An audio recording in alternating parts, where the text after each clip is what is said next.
Thomas Soto.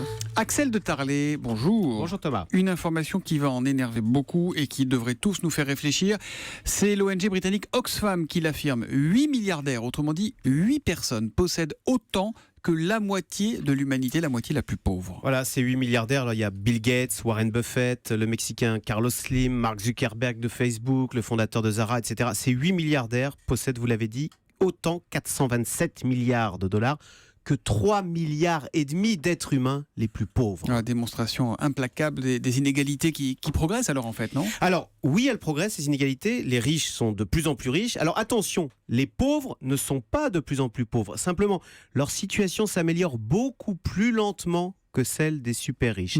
Et attention, nous dit l'Oxfam, ça n'est pas sans conséquence parce que ces inégalités nourrissent du ressentiment, de la colère, montée des votes protestataires et à la clé, un affaiblissement de la démocratie. Bon, mais qu'est-ce qu'on peut faire pour lutter contre ces inégalités ? Eh bien, notamment lutter contre les paradis fiscaux parce que toutes ces fortunes ont été créées quelque part, elles ont été créées par des entreprises qui préfèrent enrichir leurs actionnaires, leurs propriétaires, plutôt que de payer des impôts. Mais pour lutter contre les paradis fiscaux, il faut de la coopération internationale et malheureusement, on n'en prend pas le chemin. Regardez, avec le Brexit, les Anglais menacent de devenir un gigantesque paradis fiscal. Et puis Oxfam dénonce également les revenus des grands patrons, on y revient. Voilà, comment justifier que le PDG d'une grande entreprise gagne autant que 10 000 ouvriers du Bangladesh s'alarme Oxfam.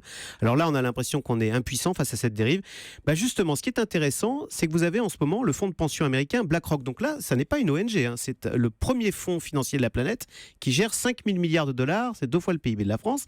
Que dit-il ? Il part en guerre contre ces rémunérations hors normes des grands patrons en y voyant le signe d'une entreprise mal gérée. Alors pourquoi mal gérée ? Eh bien, selon BlackRock, c'est le signe d'une entreprise où le PDG est tout puissant, sans aucun contre-pouvoir, il fait ce qu'il veut, il est sûr de lui, et ça, nous dit BlackRock, c'est très dangereux, un patron tout puissant que plus personne n'ose contester.